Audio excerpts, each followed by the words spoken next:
en este tiempo yo me puse a ver realmente que nosotros tenemos mucha incoherencia, aunque nosotros lo que criticamos en la incoherencia es a lo político. Decimos, lo político, cuando ellos están siendo candidatos, dicen algo, pero cuando ya están en su puesto dicen otras cosas. Es muy diferente, y usted lo sabe, un candidato prometiendo cosas que una persona que ya está en su cargo, porque ahora llegó la hora de la verdad. No es lo mismo, yo voy a hacer esto, yo voy a hacer aquello, voy a volver a San Pedro de Macorís otra vez la tacita de oro, voy a limpiar, voy a hacer esto, voy a hacer aquello. Eso es el candidato. Ahora, cuando llega al poder que dice, no tenemos recursos suficientes para poder llevar a Macorís a una tacita de oro otra vez. Se nos ha negado esto de aquello, se ha negado. Y comienzan ellos entonces ahora a ver la realidad del asunto. Ahora, hermanos, lo que me llama la atención es, si usted ha pensado en alguna vez que nosotros también como cristianos somos incoherentes en lo que decimos y en la práctica de nuestras vidas. Estas canciones que hemos cantado aquí son canciones que nos permiten tener seguridad en Cristo. Ya pertenecemos a Cristo. Amén. Amén.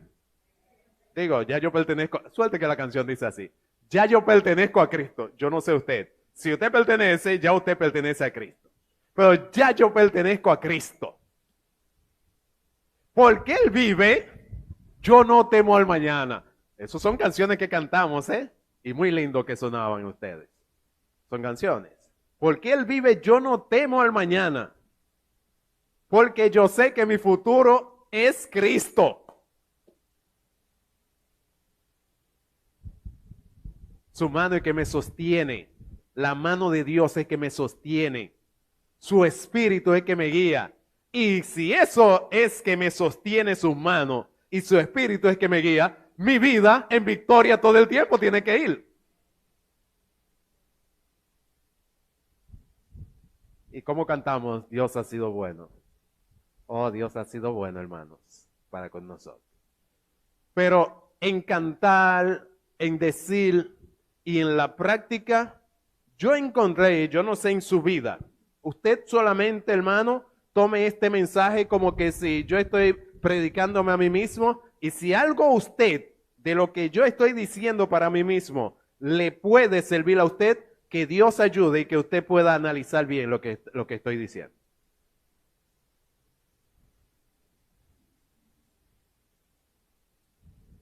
Yo voy a ver si podemos, si no da tiempo, si no continúo la semana pasada. Tenemos un tiempo límite la semana que viene. Tenemos un tiempo límite, así que si no concluyo el mensaje, seguiré entonces la segunda parte. Solamente nos quedan como, ¿cuánto? 25 minutos más o menos.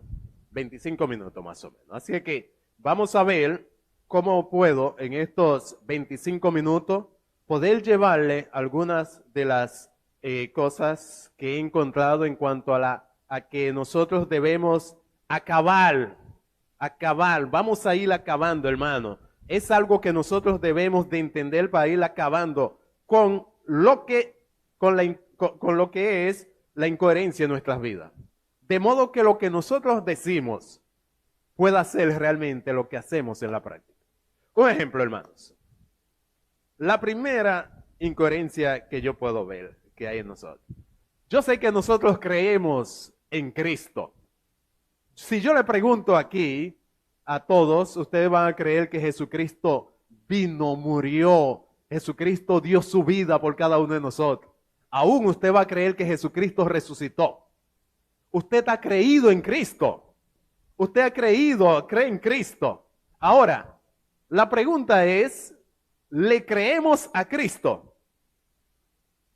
Realmente, hermanos, es diferente a creer en Cristo, hermano. Una de las situaciones que tiene este San Pedro de Macorís es que todo el mundo cree en Cristo. Y aún te dice, hay veces que, repito, estoy predicando a la persona si ellos me predican. Porque yo sé que si muero sin Cristo, yo tengo que convertirme. Y me dicen de todo. Me dejan sin ningún tipo de alma para darle. Digo, bueno, lo único que te digo es que si todavía no has hecho la decisión, tienes que tomar la decisión de seguir a Cristo, de nacer de nuevo. Sí, yo sé todo eso. Me dejan sin alma. Y solamente le digo eso. Voy a orar por ti para que Dios tenga misericordia. Pero hermanos, creer en Cristo y creer a Cristo es diferente. Yo tengo algunos ejemplos y vamos a ver. Ya ustedes saben, el libro de Marcos, este es un libro muy maravilloso. Vayamos a Marcos. Marcos capítulo 4. Y vamos a ver un ejemplo de los discípulos. Ustedes van a ver que los discípulos sí creían en Cristo. Le seguían, dejaron, hermanos, dejaron todo su oficio por seguir a Cristo. Dejaron, hermanos, oiga, todo lo que era sus amistades y todas las cosas por seguir a Cristo. Se hicieron enemigos de su mismo pueblo para seguir a Cristo. Porque ya todos los seguidores de Cristo eran también enemigos de los judíos y de los fariseos. Enemigos totalmente. Ya ellos lo veían, por eso es que usted, cuando ve a Pedro negando a Cristo, usted piensa como que es algo que surgió de la nada así. Hermano, es que Pedro sabe la ira que ellos tienen, no tan solamente con Cristo, sino con sus seguidores, con los que le siguen ahí, con sus discípulos. Y él sabe, hermano, que si deciden crucificar a Cristo, también él estaba a punto también de entender que a él le podían matar. Así es que no se crea que Pedro que en ese momento fue que negó al Señor. Es que Pedro, hermano, comenzó a analizar y comenzó a pensar cuando vio todo lo que estaban haciendo con Cristo, eso me tiene que pasar a mí. Sin embargo, Jesucristo le dijo que ellos iban a ser esparcidos y que él iba a morir. Pero en el capítulo 4, cuando llegamos a 4:35 de Marcos, hay un relato allí que usted lo puede ir leyendo. Yo lo voy a ir narrando y creo que me lo sé completo. No piense que me equivoco mucho en lo que es la narración de esto. Así es que lo voy a ir narrando. Ya ustedes saben que Jesús le dice una palabra a ellos. Jesús le dice a ellos, vamos al otro lado. ¿Está leyendo? Tengo que ir con ustedes. No puedo hacerlo así, ¿no?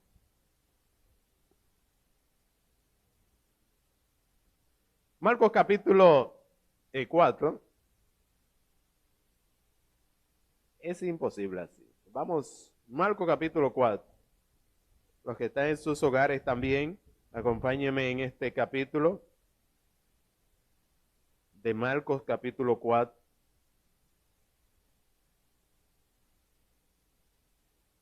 Dice la palabra de Dios así allí.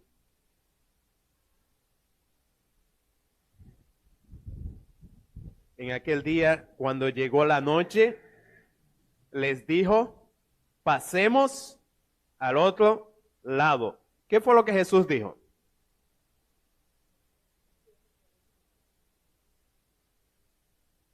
Vámonos al otro lado. ¿No fue lo que Jesús dijo? Ellos creían en Jesús, hermano, ¿eh? Estoy hablando de personas que creían en Jesús. Y Jesús le dijo, ¿usted sabe qué? Pasemos al otro lado. Y Jesús fue, y usted sabe lo que hizo. Y despidiendo a la multitud, le tomaron como estaba en la barca y habían también con él otras barcas, pero él se levantó una gran tempestad de viento y echaba las olas en la barca de tal manera que ya anegaba. Y él estaba, ¿usted sabe dónde? En la popa, durmiendo sobre un cabezal. Porque Jesús le dijo, pasemos al otro lado. No habrá dificultad que nos dañe cruzar al otro lado. Fue Jesús que dijo, crucemos al otro lado. Ahora, hermanos,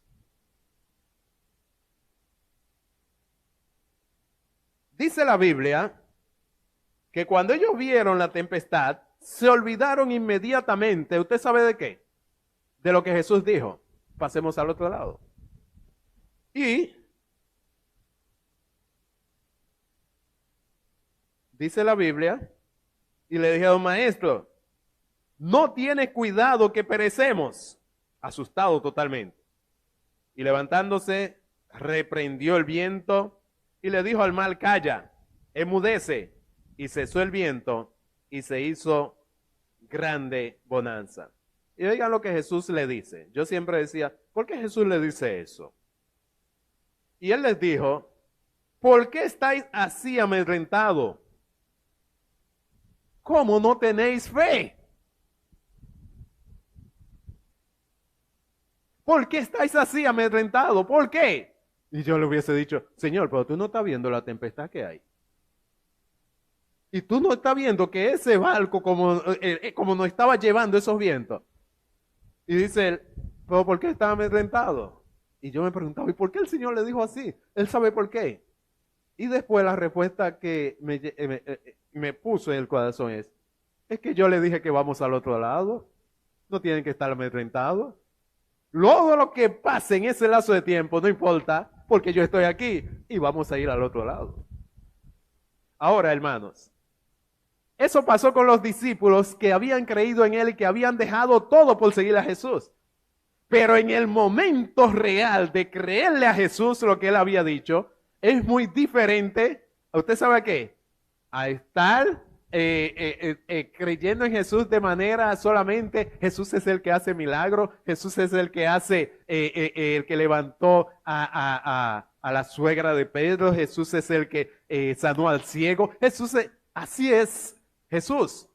Pero es muy diferente cuando le compete a nuestras vidas pasar por situaciones difíciles, creerle a Jesús lo que Él nos ha dicho. Y hay algo que yo he visto, en el cual Jesús nos ha dicho y que nosotros muchas veces, aún creyendo en Jesús, le hacemos caso omiso. Y es un texto que lo usamos muchísimo.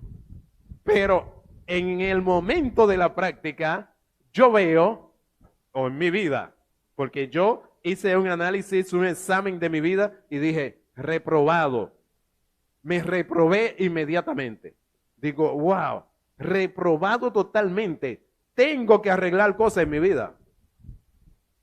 Hermanos, en San Juan capítulo 15, el Señor nos presenta allí a todos sus discípulos, nos presenta allí en San Juan capítulo 15, que si nosotros estamos pegados a Jesús, hermano, vamos a dar mucho fruto.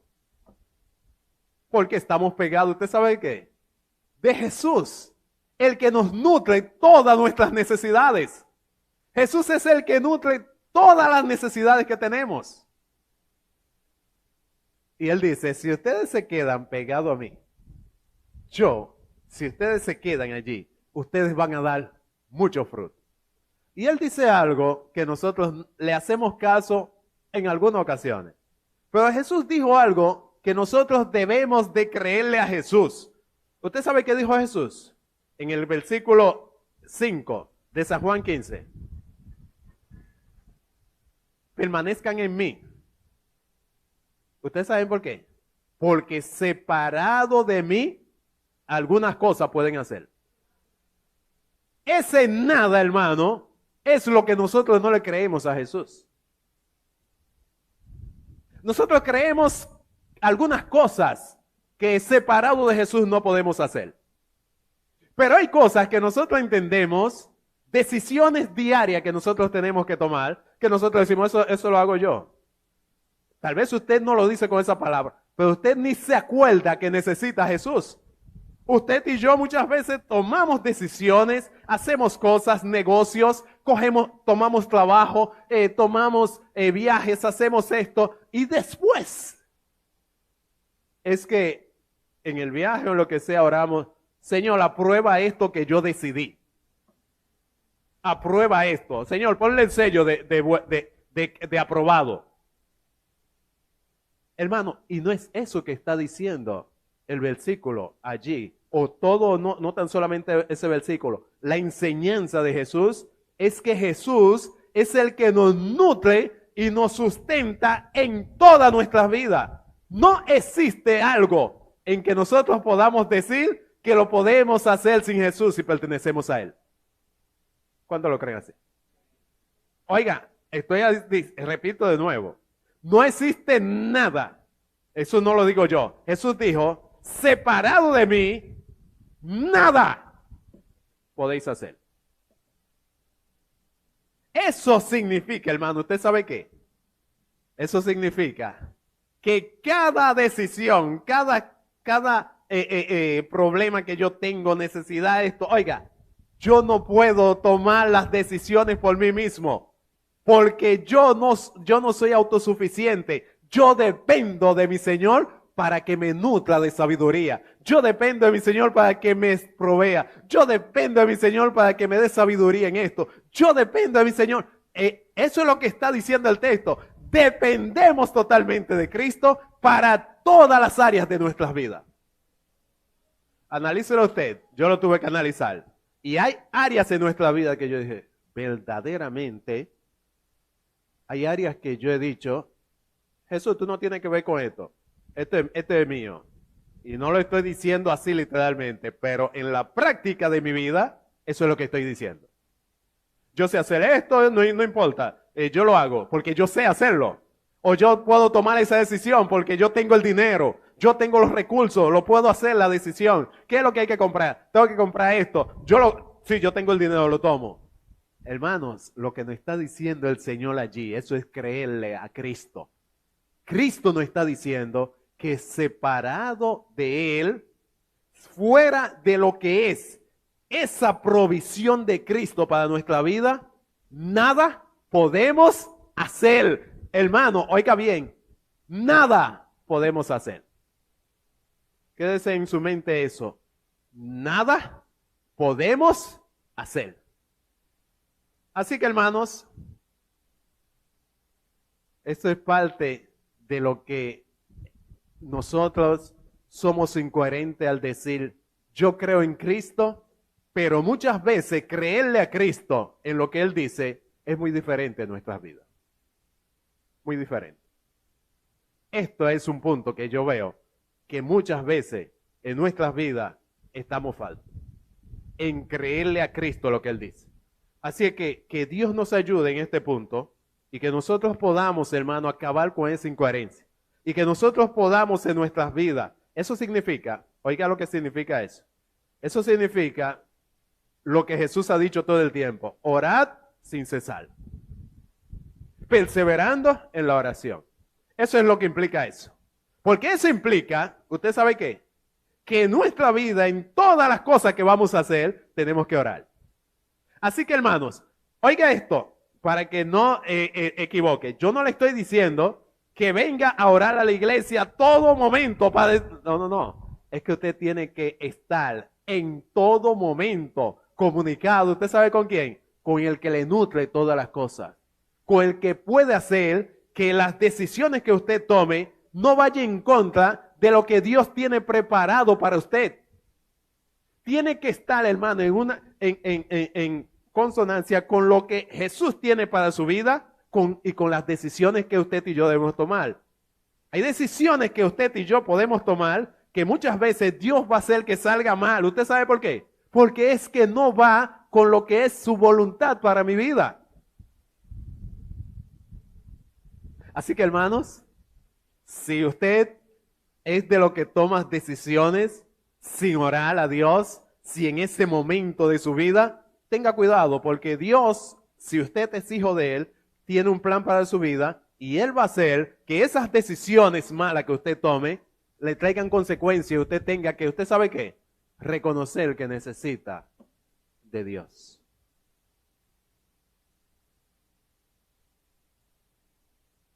Que Dios nos ayude y que nosotros entendamos que nuestra vida, decía alguien, que él no puede durar 10 minutos orando. Él no puede durar 10 minutos orando. No puede, no encuentra como más palabra que decir. Pero usted sabe lo que él dice. Pero no puedo durar 10 minutos sin orar. No puedo durar 10 minutos sin orar. Es verdad, no puedo orar 10 minutos seguido, pero no puedo durar 10 minutos sin orar. Es que nuestra vida debe ser una vida, ¿usted sabe de qué? De constante, eso no lo digo yo. Eso lo dice allí en 1 Tesalonicenses capítulo 5. Orad sin cesar. Ahora, hermanos, eso es para poder comunicarnos con Él. En la otra incoherencia que veía, es una frase que nosotros utilizamos y que yo estoy seguro que todos lo hemos utilizado. Esa frase que dice, Dios tiene control. Si yo dijera, ¿quién no ha usado esa frase aquí? ¿Quién no lo ha usado? Levante la mano, ¿quién no ha usado esa frase aquí? Usted lo puede, esa es una frase cristiana. Eso ya entre los cristianos es algo, mire, que se dice en todo momento. Dios tiene control. Ahora, hermanos, realmente, cuando nosotros decimos eso y llega una situación a nuestra vida, realmente, eso que nosotros decimos es lo que seguimos creyendo en la situación. ¿O es diferente ahora del que tiene el control? Se le quita el control a Dios a veces en nuestras vidas. Dios pierde el control a veces en nuestras vidas. ¿Cree usted eso? Que Dios en algún momento pierde el control de su vida.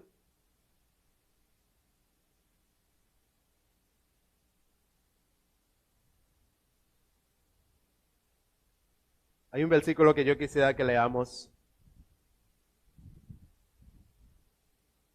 Porque yo sé que cuando vayan buscando Mateo 10, 29 al 30, yo sé que cuando es situación de salud, como en estos días, hay personas que entendemos que Dios puede perder el control de lo que va a suceder en nuestras vidas. Hay personas que tienen temor tremendo. Y no estoy diciendo, hermano, que no nos cuidemos, ¿eh? Lo voy a decir bien callado, bien con mucha calma. No estoy diciendo que no se cuide con lo que voy a decir. Porque vamos a ver que Dios tiene el cuidado sin quitarle a usted la responsabilidad de hacer algunas cosas. Si usted y yo decimos Dios no va a sustentar y Dios no provee el alimento, y usted dice, no te apures, Dios me va a sustentar y no se come el alimento, ¿qué usted se cree que va a pasar? Dios lo que no va a hacer en su vida es, ¿usted sabe qué? Ponerle de que, ay, abre la boquita, el avioncito, vamos, ven. Ay, Dios no va a hacer eso. Porque Dios le ha capacitado para que usted pueda comer. Dios nos ha dado también autoridades, nos ha dado sabiduría para que nosotros podamos saber cómo cuidarnos. No es de eso que voy a hablar, para que no me malinterpreten. Estoy hablando de que usted, por más que se cuide, usted va a ver lo que va a pasar, si Dios quiere, según este texto. Por más que nos cuidemos. Oiga, usted no tiene el cuidado de su vida total.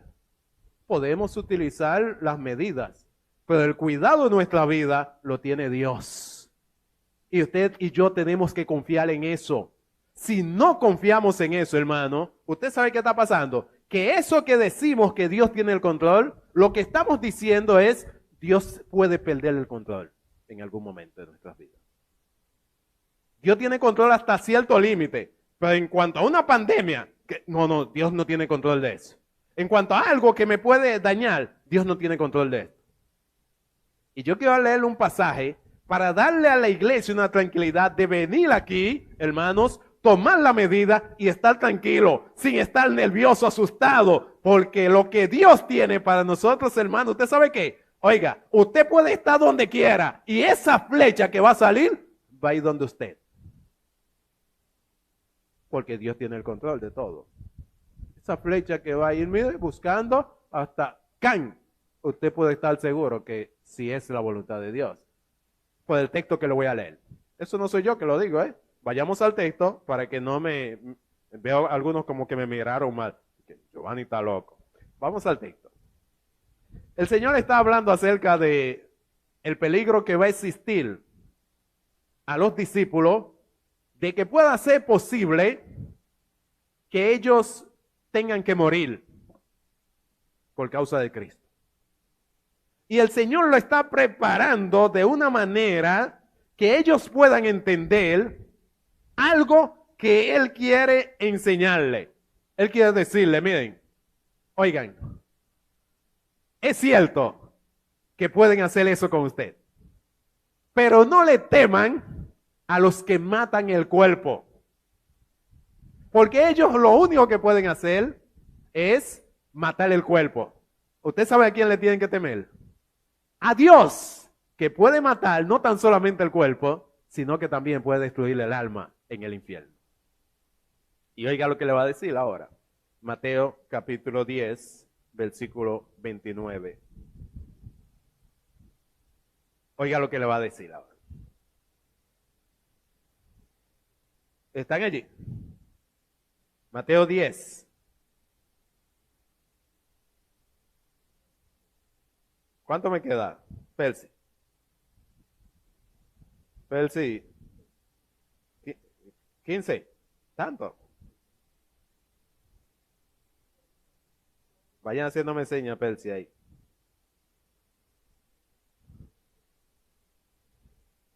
Dice el 29. No se venden dos pajaritos por un cuarto. 29. Con todo, oiga esto, hermano, oiga esto. Ni uno de ellos cae a tierra, sino es que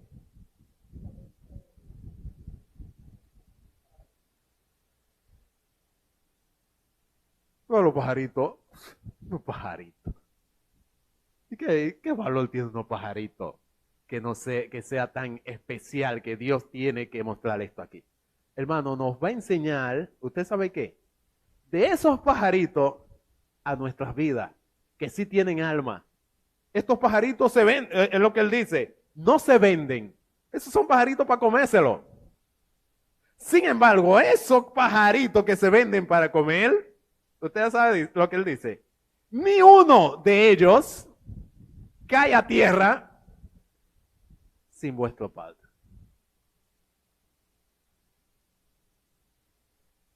¿Tiene Dios el control, sí o no, hermano? ¿Tiene Dios el control, sí o no, hermanos? Pero no tan solamente eso. Pues aún, oiga esto, vuestros cabellos están todos contados. Y no estamos hablando de Canín, Manuel Escoto. ¿Dónde están? Porque esos son fáciles, eso de contarlo. Esos son fáciles de contarlo. Estamos hablando de ese que está ahí con toda esa moña ahí adelante. Todo están contados. Hermano, y yo digo, ¿y estos ejemplos que el Señor le está poniendo? Todos los cabellos, o sea, los cabellos, usted va donde el barbero y se lo cortan y nada. Dice, todos esos, pues aún vuestros cabellos están todos contados. Y está llevando a los discípulos, ¿usted sabe a qué? Yo tengo control sobre cosas tan insignificantes, ¿cuánto más ustedes que valen más que todo eso? No sé si lo está entendiendo el texto. ¿Lo está entendiendo conmigo, hermano?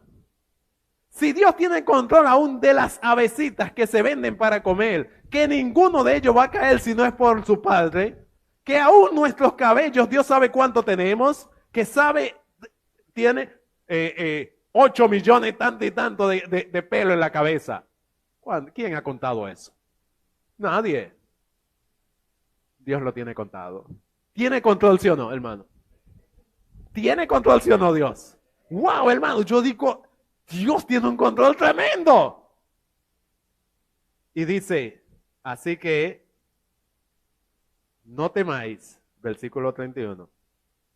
Más valéis vosotros que muchos pajarillos. Amén, hermanos. Yo no sé si usted se está gozando. Yo me gocé con esto. Todo lo que va a suceder en nuestras vidas, pero no se crea que son las situaciones que usted dice, esto sí Dios tiene control y esto no. Es que Dios tiene control aún de lo más insignificante de lo que usted se imagina, Dios tiene control. En estos días se me acerca un hermano, no de nuestra congregación, de otra, y me está llevando un pequeño chisme del pastor. Me está diciendo, él no quiere hacer servicio, él tiene miedo, esto y esto, bueno. Y yo le estoy escuchando, pero no me lleve chisme a mí porque yo soy tajante con eso. Y cuando terminó, le dije, ¿tú has orado por eso? Y ahí entonces, digo, te voy a dar un consejo. Órale al Señor, porque Dios tiene control de eso aún. Y habla con el pastor y diré, ¿cuándo usted cree que podemos comenzar? Y lo hizo, gloria a Dios. Y me dijo, hablé con el pastor y ya, me dijo que vamos a comenzar el domingo que viene. Y una de las cosas que nosotros muchas veces pensamos es que los pastores, el jefe de trabajo, el jefe de aquello, son los que tienen el control, hermano. ¿Usted sabe quién es el que tiene el control? Dios, de lo que va a suceder. Lo importante es que nosotros tengamos esa actitud siempre de entender eso, que Dios tiene control en las cosas más significantes que pareciera, pero que eso insignificante, Dios aún tiene control acerca de eso. Ahora, hermanos, ya para finalizar, en estos 5 minutos que me quedan, yo quisiera ver en la otra cosa que nosotros somos incoherentes, y es en lo que nosotros decimos de Dios. Nosotros decimos que Dios es todopoderoso. Nosotros decimos que no hay nada imposible para Dios. Nosotros decimos que Dios es infinito en poder. Nosotros decimos que Él es el todopoderoso. Que no hay nada imposible, otra vez repito, para Dios. Eso nosotros lo repetimos y cuando vamos a orar repetimos esas palabras. Son palabras que se mencionan en lo que es la vida cristiana a diario. Ahora, una de las cosas es que nosotros podamos decir eso a que cuando estemos en una situación, entender que Dios es eso. No tan solamente que nosotros lo expresemos, sino que cuando nosotros realmente estemos en una situación, nosotros podamos decir, Dios es todopoderoso. Todopoderoso. Dios es infinito en poder. Dios puede cuidarme de lo que sea. Dios puede guardarnos de lo que sea. Hermanos, Dios nos puede guardar en medio de cualquier situación. Están enfermos todos y Dios no puede guardar como guardó Israel. Dios guardó a Israel en medio de una peste de cosas y Dios guardaba a Israel allí. Dios es todopoderoso, ¿saben, hermanos? Dios lo puede hacer. Pero tenemos muchas veces el temor de puede hacer que Dios no sea todopoderoso en esto. En aquello sí, pero en esto no. Ahora, hermanos, déjenme concluir con este ejemplo que yo tengo de alguien que le dio una bofetada a los israelitas y que también le va a dar a usted. De cómo entender que Dios es todopoderoso aún en la práctica. Vamos allí y vamos a concluir con esto. Vamos a Mateo capítulo 8, versículo 5. Para ponerlo en contexto,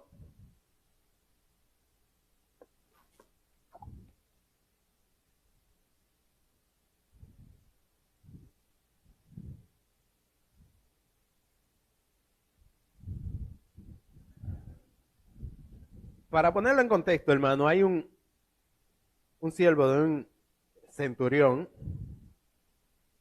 que está enfermo.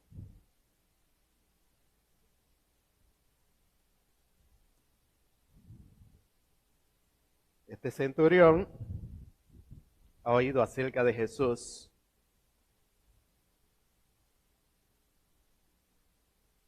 Y este centurión, él ha dicho, ese es el Todopoderoso. Voy a ir donde Él para que este siervo que yo tengo pueda ser sanado. Y dice la Biblia, versículo 5. Entrando Jesús en Capernaum, vino a él un centurión rogándole y diciéndole, Señor, Señor, mi criado está postrado en casa, paralítico gravemente atormentado. Y Jesús le dijo, oigan lo que Jesús le dijo, yo iré y le sanaré. Respondiendo el centurión le dijo, Señor, no soy digno de que entres bajo mi techo. Y oiga esto, hermano. Oiga si creía que ese era el Todopoderoso. Oiga lo que le dice. Solamente di la palabra y mi criado sanará.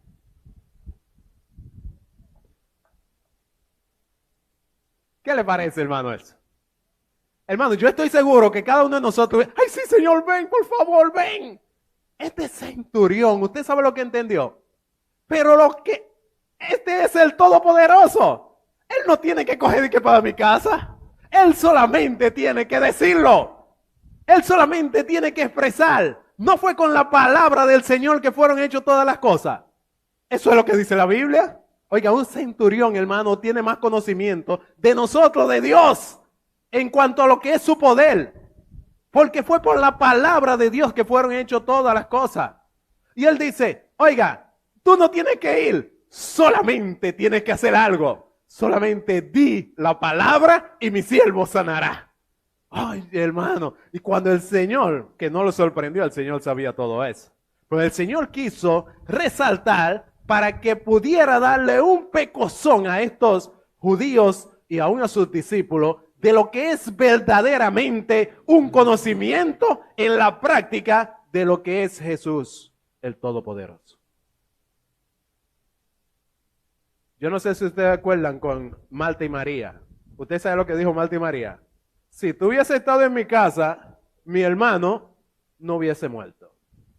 Ese es un desconocimiento del poder de Jesús. Tenía que estar Jesús presente ahí con ellos para que no moría. No, este centurión dijo, tú no tienes que estar de manera presente en mi casa. Tú tienes el poder para hacer todas las cosas. ¿Cuánto más solamente decirle a mi siervo, sana? Y él va a sanar.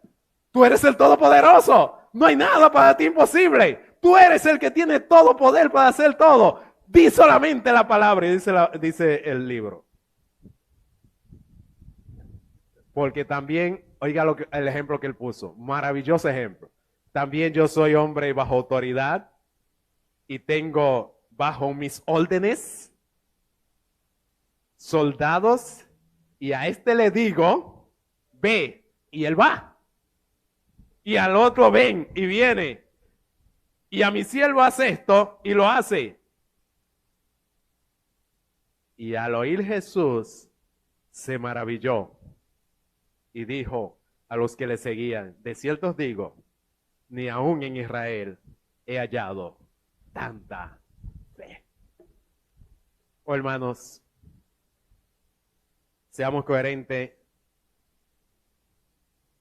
en quién decimos que es Cristo y que cuando estemos en una situación, nosotros entendamos que Él es el Todopoderoso. Aún en esa situación que parece imposible, solamente Él tiene que decir la palabra. Y usted sabe que se resolverá todas las cosas. Solamente Él tiene que decir la palabra. Solamente, usted no tiene que hacer un rito de cosas, nada de eso. Solamente que Jesús diga la palabra y va a sanar. Que Dios nos ayude, hermanos. Y que nosotros tengamos en nuestras vidas esa coherencia de tal manera que lo que decimos en la práctica sea lo que realmente pongamos en práctica. Que Dios nos ayude. En sus hogares, si usted tiene problemas con su esposa, con su hijo, lo que sea, Dios es todopoderoso. Dios es el todopoderoso. Clama a Él. No crea que es imposible resolver eso. Dios es el todopoderoso. Dice, oye, ya, vamos a dejar todo eso. No hay nada que hacer. No podemos seguir. Vamos a dejar todo eso. ¿Usted sabe lo que usted está diciendo? Dios no tiene poder para cambiar mi vida y cambiar la de ella para que las cosas puedan funcionar. Eso es lo que estamos diciendo. Eso es lo que estamos diciendo. Y así póngale todas las demás cosas que pueden venir a nuestras vidas. Todas las demás cosas. Hermanos que ahora mismo están en el aire, sin empleo ni nada de eso. Estamos orando por ellos. Pero hermano, no se desanime. Dios sigue siendo el Dios todopoderoso. Y aún en medio de la crisis que viene, y usted puede estar seguro, viene una crisis bien fuerte, aún en medio de esa crisis, Dios nos va a suplir, hermano. Créalo, que Dios es el todopoderoso. Miles de personas sin trabajo, ¿en dónde se van a emplear? Oiga, Dios es todopoderoso para proveer. No lo deje pensar que Dios perdió el poder por la crisis. Dios es el todopoderoso. Y póngale eso a todas las demás cosas que van a venir. Que Dios nos ayude y que nosotros, en medio de todo esto, si algo surge, es que nuestra vida se vuelva más coherente con lo que decimos y en la práctica. Dios que está en